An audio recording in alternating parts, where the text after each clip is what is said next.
May gusto akong kainin ngayon. Wow! Yung tipong dinidilaan.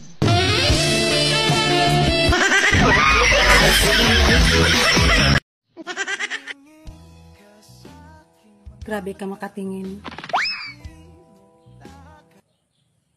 Gusto mong tumikim? Zile zile, zile zile, yo ayo, kyal mile mile, mile mile, pe maidan. Kapag sinabihan ka na ang ganda mo, mag-thank you ka na lang. Minsan ka na nga lang sabihan, mag-ingat ka pa. Gusto mo ba pumayat nang hindi nag-e-exercise? Magmahal ka ng maling tao. Swerte talaga yung mapapangasawa ko. Kasi okay lang ako sa pagkain na itlog sa umaga, itlog sa tanghali, at siya naman sa gabi. Eh di bukas, wala ka na pakain eh. Itlog sa umaga, itlog sa hapon. Grabe naman yan. Baka nakalimutan mo. Dalawa lang yung itlog namin. Bukas, mamatay ka sa gutom.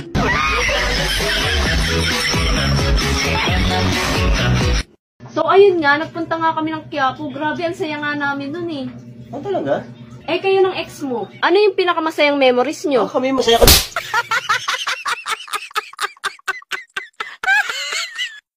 Kung nakakabuntis pa ang video call, marami na sanang buntis na OFW. Mabuti na lang, may screen protector. Pare, lalim ng iniisip mo may problema ba?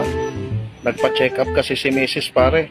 Sabi ng doktor, kambal daw yung pinagbubuntis niya. Oh, anong problema ron? Dapat nga matuwa ka. Kasi dalawang pinagbubuntis ang asawa mo. Yun nga ang problema pare. Dalawa ang pinagbubuntis ni Mrs. Sinong ama nung isa?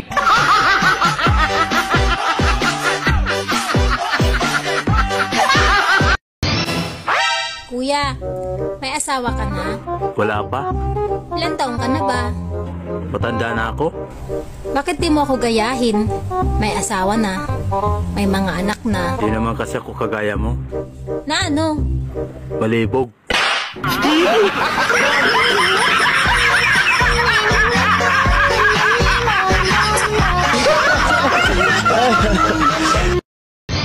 Oh, gininino mo Bakit hindi Red Horse? Pag Red Horse kasi, naalala ko yung ex ko.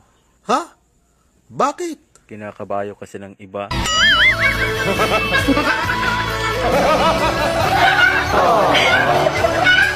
Ate! Bakit? Totoo ba na lahat ng magaganda palaging problemado? Bakit ako tinatanong mo? Ang dami-dami ko na nga problema Dadagdag ka pa? Bahalag dili gwapa. Ang importante, mabilin sa balay. Mao ganing ibilin ka sa balay, kay dili ka gwapa. Mahal, may tanong ako sa'yo. Ano yung mahal? Noon bang pagkatapos nating ikasal, natatandaan mo ba kung ano ang unang tinanggal ko sa'yo? Pante. Mali. Tay? Oo nga pala. Yung bra palagi nuna mo. Lalong mali. Iyon naman talaga ang inuuna mo. Patong sira. Tanga, ang unang tinanggal ko sa'yo, apelyido mo. Puro ka kasi kalibugan. Ulo.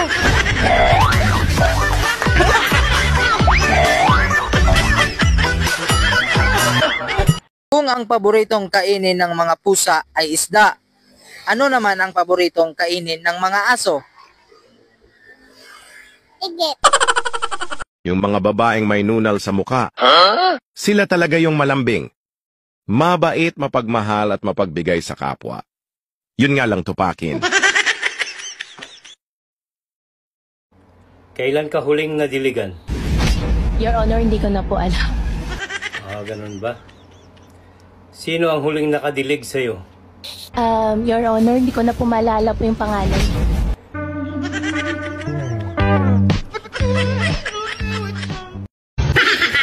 Alam mo, Be, mayaman sana kami kung hindi lang namatay ang lolo ko. Wow, talaga? Ano nangyari sa lolo mo? Namatay siya sa hirap. Gago!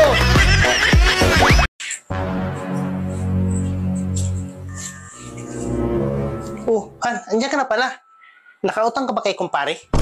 Oo, Han, 5,000. May advance interest pala to? Oo, Han, mayroon. Wala tayong magawa. Yan talaga yung patakaran nila eh. Bakit kasi hindi mo sinabi na may advance interest pala yan? At di ko rin kasi alam kung ano yan. Pasensya ka na, Han. Hindi ko pala naipaliwanag sa'yo kung ano yung advance interest. Asana pala yung pera na nahiram mo? Ito oh. Oh, bakit 5,000 pa rin to? Di ba 5,000 naman yung hiniram mo? Oo, pero dapat may bawas na yung 5K kasi nga mayroong advance interest, di ba? Binayaran ko na. Paano mo nabayaran? Eh, wala ka naman dalang pera. Kaya nga tayo nangutang. Bakit? Pera ba ang pambayad sa advance interest? Eh, siyempre, alangan naman. Ano pala yung binambayad mo? Sabi kasi ni kumpare, paano Mare, kunin ko na ng sagad ang interest ha? Oh, tapos ano sabi mo? Hinila ko siya, papunta sa kwarto niya. Sabi ko, sige pre, sagad mo na. Kaya pala walang bawas yung 5,000? Tsaka bakit parang hinang-hina ka at pag napagod ka? Ano ba nangyari sa'yo? Uy, ano nangyari sa'yo? Bakit parang hinang-hina ka? Sobrang laki kasi ng interest niya.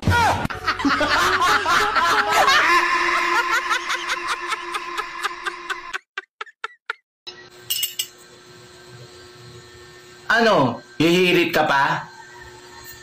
Paano? Ang aga-aga, lagi ka nalang galit. Ang hirap sa'yo eh. Maliit na bagay, pinapalaki mo. Ikaw nga eh. Maliit na butas, pinapalaki mo. Agay!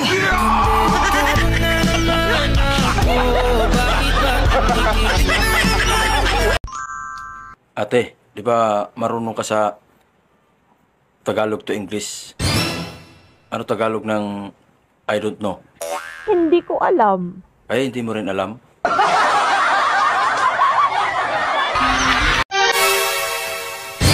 Ikaw sumusubra ka na ha. Bakit? Pag hiwalay agad. Hindi yung ipagkalat mo pang maliit. What? Totoo naman ah.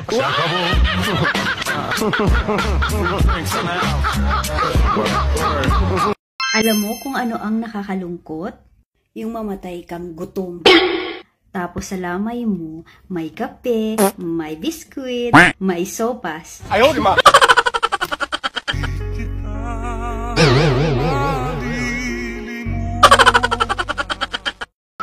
Ga! Unsay tanaw ni mo sa kong lawas? Sexy na ba kong tanawon? Kukon, kanang... Oh, pero... Unsay pero? Nida ko mong guna imong dughan? Ay, natural nga mo dako. Kay lima na baya kabuo ka nakatutoy, ane. Unsa gwi lima? Nga tuluro man ang atong mga anak. Ikaw di ay, di ba? Ikaw upat? Aw, upat ra. Nga no gumaingon kag lima. Si kumpare di ay, wala lay kwenta. Hanggang kailan mo ka balak iwasan? Eh, sino ba namang hindi iiwas sa'yo, Day? Bakit dahil di ka na masaya sa akin? Dati yun, Day. Masaya ako sa'yo, Day. Pero ngayon parang hindi na. Pinagsawa mo na ako? Sino bang hindi magsawa sa'yo, Day, ha? Gusto mo kasi gabi-gabi mo ipangat-ngat sa akin yung paksyo mong tilapia. Okay lang sana kung pinirito yan.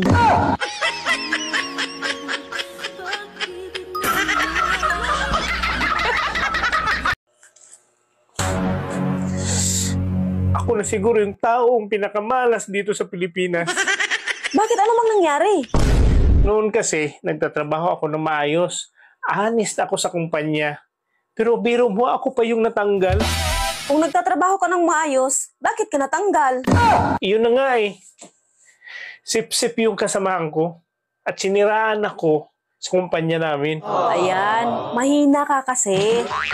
Tapos sa time na yon, nung pauwi na ako, nag-abang ako ng jeep na masasakyan. May lalaking dumaan. Pinahawakan niya sa akin yung bag. Nagulat ako, bigla siyang tumakbo. Pagtingin ko sa bag niya, ginto at pira yung laman ng bag. Abay, swerte mo. Paano naging malas yun? Saka saan mo nilagay yung bag? Sa sobrang kamalasan ko, magnanakaw pala yung lalaki. Ako yung nahuli, ako pa yung nakulong. Alam mo, nasa Manila ka. Wala ka sa probinsya. Dapat maging alerto ka. Tsaka bawal ang tanga-tanga dito sa Manila. Tapos, nung nakalaya na ako, akala ko katapusan na ng kamalasan ko. Pag-uwi ko sa bahay, ang dati kong kinakasama, napakarami ng anak. Saklap.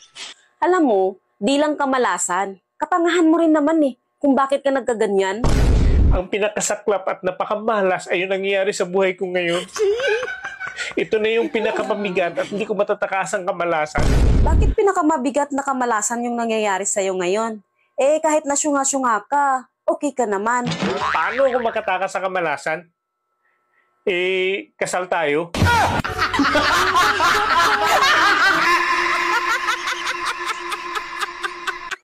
Hi, Google. Hello, ikaw na naman. Hindi ka ba nadadala? Heto na naman tayo. May gusto lang naman akong malaman eh. Huwag mo nang alamin dahil masasaktan ka lang. Grabe naman to. Pangit ka banding. Tatanong lang naman, dami sinasabi. Pangit ka din.